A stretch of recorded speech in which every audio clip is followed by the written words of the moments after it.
हरि ओम।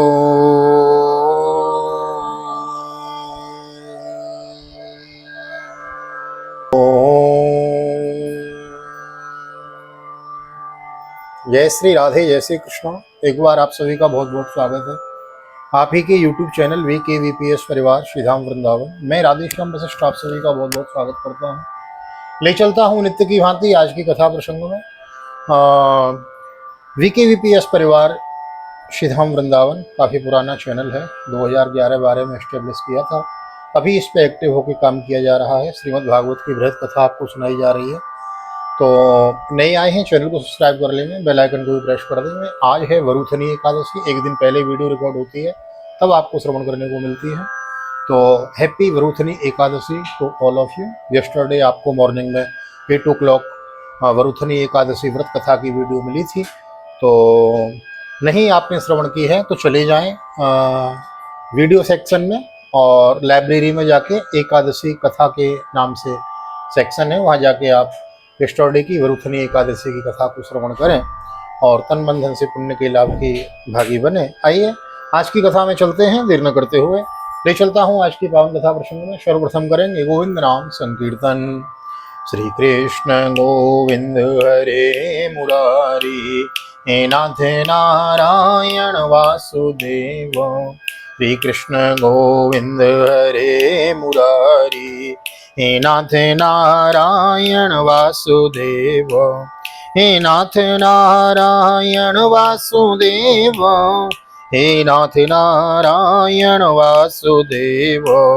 श्री कृष्ण गोविंद हरे मुरारी, हे नाथ नारायण वासुदेव। नारायणं नमस्कृत्यं नरं चैव नरोत्तमं देवीं सरस्वतीं व्यासं ततो जयमुदीरयेत्। कृष्णाय वासुदेवाय हरे परमात्मने प्रणतः क्लेशनाशाय गोविन्दाय नमो नमः। ओम नमो भगवते वासुदेवाय। श्रीमद्भागवत महापुराणम् एकादश स्कंदः अथ दशमोऽध्यायः। श्रीभगवानुवाच मयोदितेष्वहितो स्वधर्मेषु मदाश्रयो वर्णाश्रमो कुलाचारो मकामात्मा समाचरेत्। अन्वीक्षेत विशुद्धात्मा देहिनां विषयात्मनां गुणेषु तत्त्वध्यानेन सर्वारम्भो विपर्ययम्। सुप्तस्य विषयालोको ध्यायतो वा मनोरथो नानात्मकत्वात् विफलस्तथा वेदात्मधीर्गुणैः। भगवान श्री कृष्ण कहते हैं, प्यारे उद्धव, साधक को चाहिए कि सब तरह से मेरी शरण में रहकर गीता पांचरात्र आदि में मेरे द्वारा उपदिष्ट अपने धर्मों को सावधानी से पालन करे। साथ ही जहाँ तक उनसे विरोध न हो वहाँ तक निष्काम भाव से अपने वर्ण आश्रम और कुल के अनुसार सदाचार का भी अनुष्ठान करे। निष्काम होने का उपाय यह है कि स्वधर्मों का पालन करने से शुद्ध हुए अपने चित्त में यह विचार करे कि जगत के विषयी प्राणी शब्द स्पर्श रूप आदि विषयों की सत्य समझकर उनकी प्राप्ति के लिए जो प्रयत्न करते हैं उसमें उनका उद्देश्य तो यह होता है कि सुख मिले, परंतु मिलता है दुख। इसके संबंध में ऐसा विचार करना चाहिए कि स्वप्न अवस्था में और मनोरथ करते समय जागृत अवस्था में भी मनुष्य मन ही मन अनेकों प्रकार के विषयों का अनुभव करता है, परंतु उसकी वह सारी कल्पना वस्तु शून्य होने के कारण व्यर्थ है। निवृत्तम कर्म सेवेत प्रवृत्तम मत्परत्यजेत। जिज्ञासायां संप्रवृत्तो नाद्रियेत कर्म जोधनाम। यमान भीक्षणं सेवेत नियमान मत्परः क्वचेत्। मदभिज्ञं गुरुं शांतम उपासीत मदात्मकम्। वैसे ही इंद्रियों के द्वारा होने वाली भेद बुद्धि और व्यर्थ ही है, क्योंकि यह भी इंद्रियजन्य और नाना वास्तु विषयक होने के कारण पूर्ववत असत्य ही है। जो पुरुष मेरी शरण में है उसे अंतर्मुख करने वाले निष्काम अथवा नित्य कर्म ही करने चाहिए। उन कर्मों का बिल्कुल परित्याग कर देना चाहिए जो बहिर्मुख बनाने वाले अथवा सकाम हो। जब आत्मज्ञान की उत्कट इच्छा जाग उठे तब तो कर्म संबंधी विधि विधानों का भी आदर नहीं करना चाहिए। अहिंसा आदि यमों को तो आदर पूर्वक सेवन करना चाहिए, परंतु शौच पवित्रता आदि नियमों का पालन शक्ति के अनुसार और आत्मज्ञान के विरोधी न होने पर भी करना चाहिए। जिज्ञासु पुरुष के लिए यम और नियमों के पालन से भी बढ़कर आवश्यक बात यह है कि वह अपने गुरु की जो मेरे स्वरूप को जानने वाले और शांत हो मेरा ही स्वरूप समझकर सेवा करें। आत्मन्यो मत्सरो दक्षो निर्ममो दृढ़ सौहृदो असत्वरोर्ध जिज्ञासूर्निसूयोरनसूयोरमोघवान्। जायापत्य ग्रह क्षेत्र स्वजन द्रविणादिशो उदासीनो समं पश्यन् सर्वेश्वर तमेवात्मनो। विलक्षण विलक्षण स्थूल सूक्ष्म देहाध्यात्मिक्षिता स्वदृक् यथाग्निर्धारणोदयादाह पुण्यो प्रकाशिको। शिष्य को अभिमान न करना चाहिए, वह कभी किसी से डाह न करे, किसी का बुरा ना सोचे, वह प्रत्येक कार्य में कुशल हो, उसे आलस्य छू न जाए, उसे कहीं भी ममता न हो, गुरु के चरणों में दृढ़ अनुराग हो, कोई काम हड़बड़ा कर न करे, उसे सावधानी से पूरा करें, सदा परमार्थ के संबंध में ज्ञान प्राप्त करने की इच्छा बनाए रखे, किसी के गुणों में दोष न निकालें और व्यर्थ की बात न करें। जिज्ञासु का परम धन है आत्मा, इसलिए वह स्त्री पुत्र घर खेत स्वजन और धन आदि संपूर्ण पदार्थों में एक सम आत्मा को देखे और किसी में कुछ विशेषता का आरोप करके उसमें ममता न करे, उदासीन रहे। जायापत्यों ग्रह क्षेत्रों स्वजन द्रविणादिषु उदासीनो स्वं पश्यन् सर्वेश्वरत्वमिवात्मनो विलक्षण स्थूल सूक्ष्म देहाध्यात्मिक्षिता स्वदृक् यथाग्निदारुणोदयादाह पुण्यो प्रकाशको। उद्धव, जैसे जलने वाली लकड़ी से उसे जलाने और प्रकाशित करने वाली आग सर्वथा अलग है, ठीक वैसे ही विचार करने पर जान पड़ता है कि पंचभूतों का बना यह स्थूल शरीर और मन बुद्धि आदि 17 सत्वों का बना सूक्ष्म शरीर दोनों ही दृढ़ और जड़ हैं, तथा उनको जानने और प्रकाशित करने वाला आत्मा साक्षी एवं स्वयं प्रकाश है। शरीर अनित्य अनेक एवं जड़ है, आत्मा नित्य एक एवं चेतन है। इस प्रकार देह की अपेक्षा आत्मा में महान विलक्षणता है, अतः देह से आत्मा भिन्न है। निरोधोत्पत्त्यणु बृहन्नानात्वं तत्कृतान् गुणान् अन्तः प्रविष्टो वाधत्तो एवं देह गुणान् परो योषो गुणैर्विरचितो देहोऽयं पुरुषस्य हि संसारस्तन्यबन्धोऽयं पुंसो विद्याक्षितात्मनः। जब आग लकड़ी में प्रज्वलित होती है तब लकड़ी के उत्पत्ति विनाश बढ़ाई छोटाई और अनेकता आदि सभी गुण वह स्वयं ग्रहण कर लेती है, परंतु सद्बुद्ध तो लकड़ी तो उन गुणों से आग का कोई संबंध नहीं है। वैसे ही जब आत्मा अपने को शरीर मान लेता है तब वह देह की जड़ता अनित्यता स्थूलता और अनेकता आदि गुणों से सर्वथा रहित होने पर भी उनसे युक्त जान पड़ता है। ईश्वर के द्वारा नियंत्रित माया के गुणों ने ही सूक्ष्म और स्थूल शरीर का निर्माण किया है। जीवों को शरीर और शरीर को जीव समझ लेने के कारण ही स्थूल शरीर के जन्म मरण और सूक्ष्म आदि शरीर के आवागमन का आत्मा पर आरोप किया जाता है। जीव को जन्म मृत्यु रूप संसार इस भ्रम अथवा अध्यास के कारण प्राप्त होता है।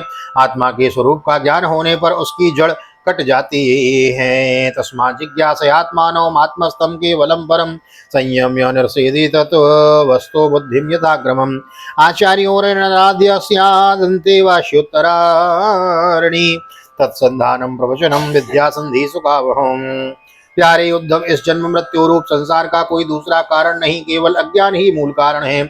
इसलिए अपने वास्तविक स्वरूप को आत्मा को जानने की इच्छा करनी चाहिए।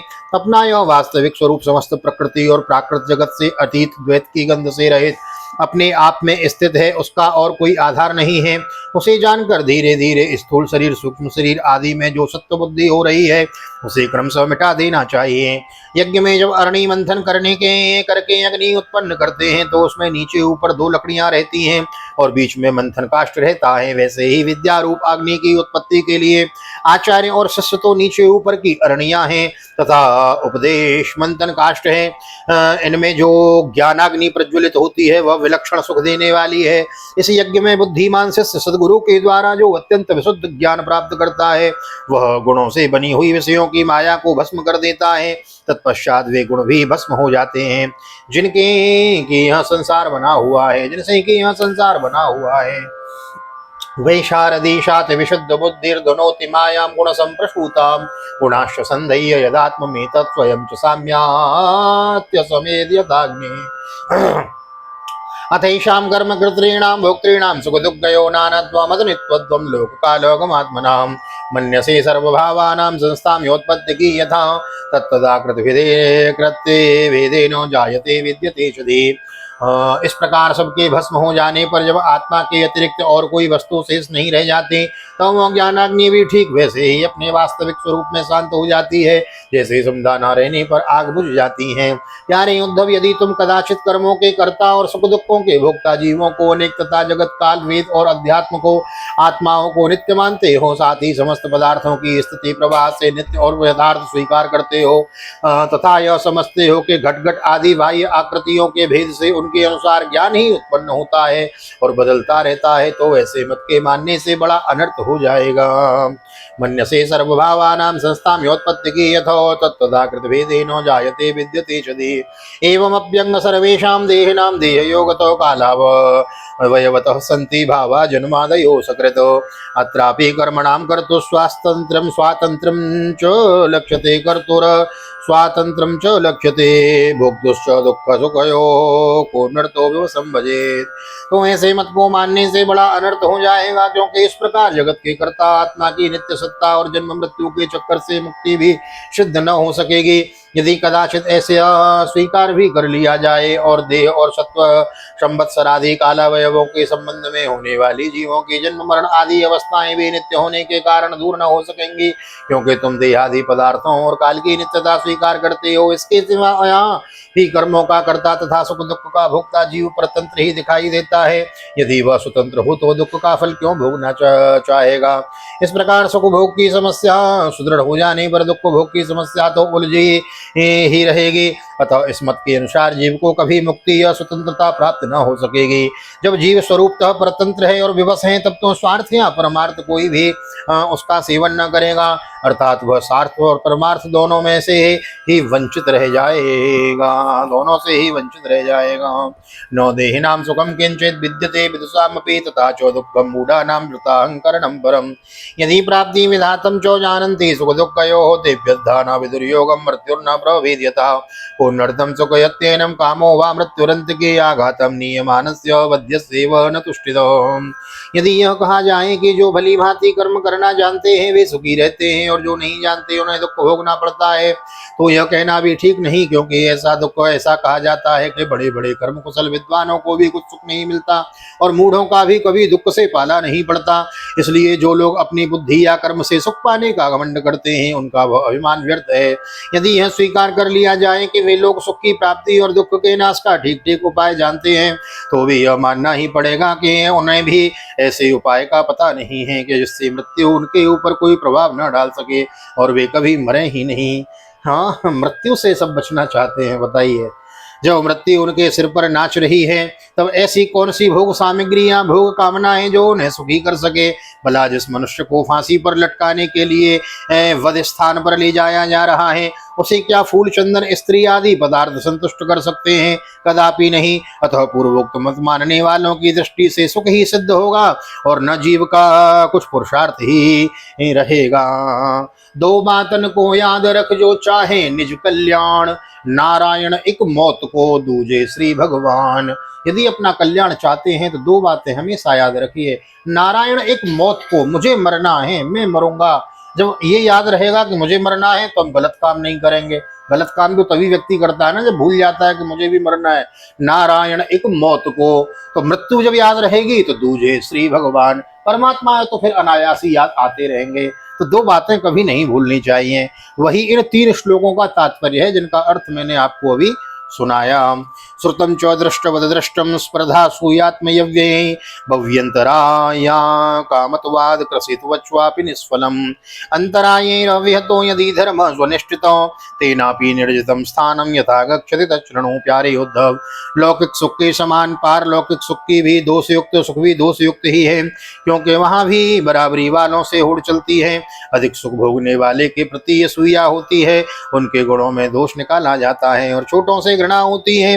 प्रतिदिन पुण्य क्षीण होने के साथ ही वहाँ के सुख भी क्षय निकट ही पहुँचते हैं और एक दिन नष्ट हो जाते हैं। वहाँ की कामना पूर्ण होने में भी यजमान ऋत्विज और कर्म आदि की त्रुटियों के कारण बड़े बड़े विघ्नों की संभावना रहती है। जैसी हरी भरी खेती भी अतिवृष्टि अनावृष्टि आदि के कारण नष्ट हो जाती है, वैसे ही स्वर्ग भी प्राप्त होते होते विघ्नों के कारण नहीं मिल पाता।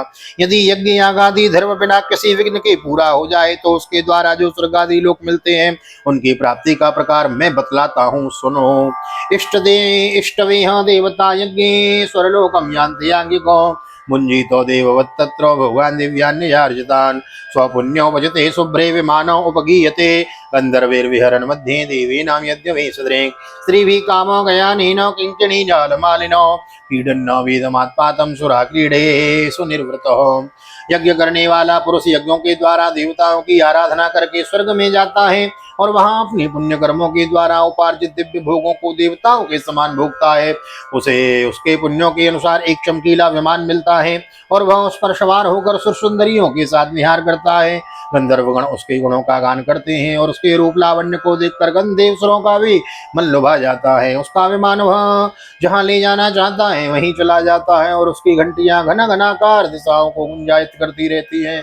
वह अप्सराओं के साथ नंदनवन आदि देवताओं की विहार स्थलियों में क्रीड़ाएं करते करते इतना बेशद हो जाता है कि उसे इस बात का पता ही नहीं चलता कि अब मेरे पुण्य समाप्त हो जाएंगे और मैं यहाँ से ढकेल दिया जाऊंगा। क्षीणे पुण्ये मृत्युलोकम विशंति। श्रीमद् भगवद गीता में भगवान कृष्ण कहते हैं, हे अर्जुन, स्वर्ग लोक में भी जीव जभी तक निवास करता है जब तक उसके पुण्य कर्मों का जो पुंज है वह सेव है, यानी कि आप जी जो सत्कर्म है उनके द्वारा आपको वहां सुख मिलेगा। और जैसे ही सत्कर्मों की पूंजी समाप्त होगी, जैसे मान लो बैंक में आपका पैसा जमा है अकाउंट में, आप निकालते जाओ चेक देते जाओ और उसमें जमा ना करो और एक दिन फिर चेक दे दो तो तुम्हारा चेक बाउंस हो जाएगा। इसी प्रकार जैसे ही हमारे सत्कर्मों की जो एफडी है, जो हमारी पूंजी है वहां समाप्त होती है, हमको फिर वहां से क्षीणे पुण्य मृत्युलोकम विशंति, फिर धक्का देकर यहाँ मृत्युलोक में भेज दिया जाता है। यह तावत प्रमोदते स्वर्गे यावत पुण्यम समाप्यते क्षीण पुण्योपतत्यर्वाद निकक्षण काल चालितो यद्य धर्मर्तो संगाद सताम बाजितेन्द्रियो कामात्मा कृपणो लुब्ध स्त्रेणो भूतो विहंसिको पशूनो विदिना लभ्यो प्रीत भूतो गुणान्यजन नरकानो वसो जंतुर्गत्वा यातुल्बणम तमः। जब तक इसके पुण्य शेष रहते हैं तब तक वह स्वर्ग में चैन की बंसी बजाता रहता है, परंतु पुण्य क्षीण होते ही इच्छा न रहने पर भी उसे नीचे गिरना पड़ता है, क्योंकि काल की चाल ही ऐसी है।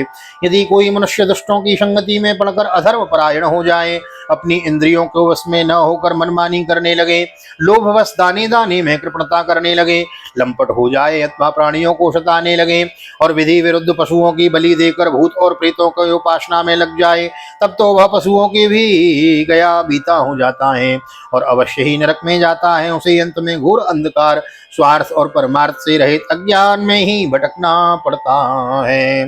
कर्माणि दुःखोदर्काणि कुर्वन् देहेन ते पुनः देहमा भजते तत्र किं सुखं मर्त्य धर्मिणः लोकानां लोकपालानां मद्भयं कल्पजीविनां ब्राह्मणोऽपि यथा ब्राह्मणोऽपि भयं मद्दोदिपरार्धो परायुषो। जितने भी सकाम और बहिर्मुख करने वाले कर्म हैं उनका फल दुख ही है। जो जीव शरीर में अहंता ममता करके उन्हीं में लग जाता है उसे बार बार जन्म पर जन्म और मृत्यु पर मृत्यु प्राप्त होती रहती है। ऐसी स्थिति में मृत्यु धर्मा जीव को क्या सुख हो सकता है। सारे लोक और लोकपालों की आयु भी केवल एक कल्प है, इसलिए मुझसे भयभीत रहते हैं। औरों की बात तो क्या है, स्वयं ब्रह्मा भी मुझसे भयभीत रहते हैं, क्योंकि उनको आयु भी काल से सीमित केवल 2 परार्ध ही है। गुण सृजति कर्माणि गुणोऽनुसृजते गुणान् जीवस्तु गुण संयुक्तो भुंक्ते कर्मो फलान्तयोः यावश्यात् गुण वैषम्यं तावन् नानात्वमात्मनो नानत्वमात्मनो यावत् पारतन्त्रं तदेव हि यावदस्यास्वतन्त्रं तावदीश्वरतो भयं य एतत् समुपासीरंस्तये मुह्यन्ति सुचार्पितो काल आत्मागमो लोक स्वभावो धर्म एव च इति मां बहुधा प्राहुर्गुणव्यतिकरिष्यति। सत्वरज और तम ये तीनों गुण इंद्रियों को उनके कर्मों से प्रेरित करते हैं और इंद्रियां कर्म करती हैं। जीव अज्ञान व सत्वरज आदि गुणों और इंद्रियों को अपने स्वरूप मान बैठता है और उनके किए हुए कर्मों का फल सुख दुख भोगने लगता है। जब तक गुणों की विषमता है अर्थात शरीर आदि में मैं और मेरेपन का अभिमान है, तभी तक आत्मा के एकत्व की अनुभूति नहीं होती, वह अनेक जान पड़ता है। और जब तक आत्मा की अनेकता है तब तक तो उन्हें काल अथवा कर्म किसी से भी अधीन रहना ही पड़ेगा।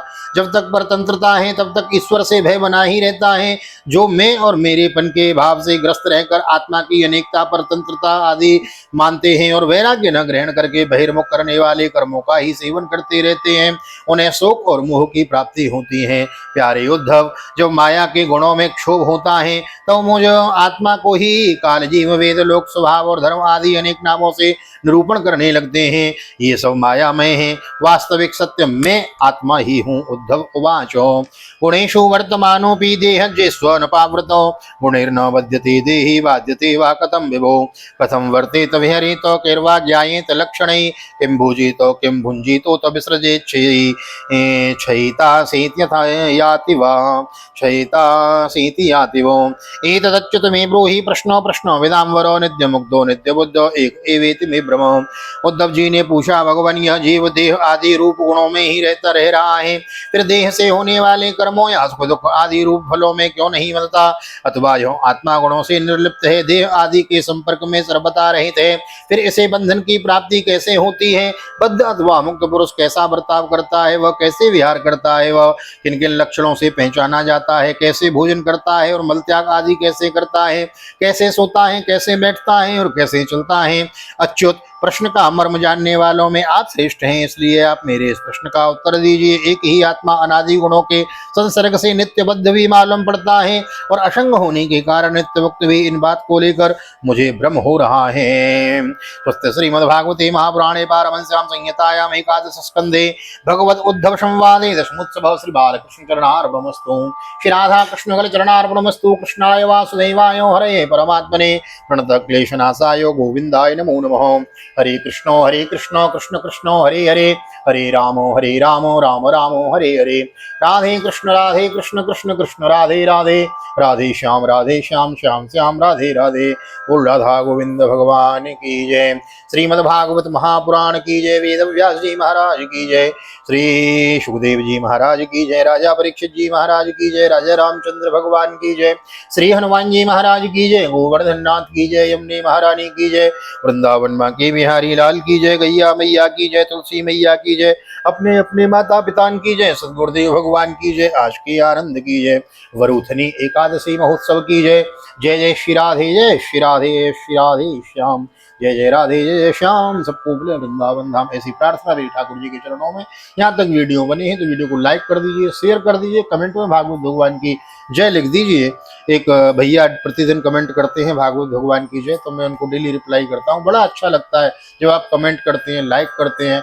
लगभग 6000 के करीब सब्सक्राइबर होने वाले हैं, तो परिवार को बढ़ाते रहिए। और एकादशी की आपको बहुत बहुत हार्दिक शुभकामनाएं। यस्टरडे एकादशी थी, तो उसकी वीडियो भी आपको मॉर्निंग में दी गई थी।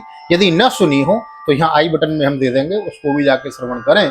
और मिलते हैं अगली वीडियो में। अथ एकादशो अध्याय में एकादश स्कंद का एकादश अध्याय भगवान उद्धव को अंतिम उपदेश कर रहे हैं कि किस किस प्रकार के भक्त होते हैं। यह कथा हम अगले अध्याय में श्रवण करेंगे, तो बने रहिए।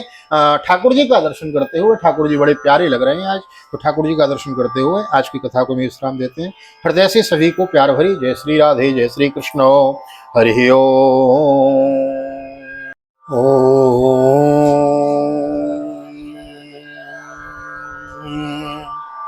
हरि ओम।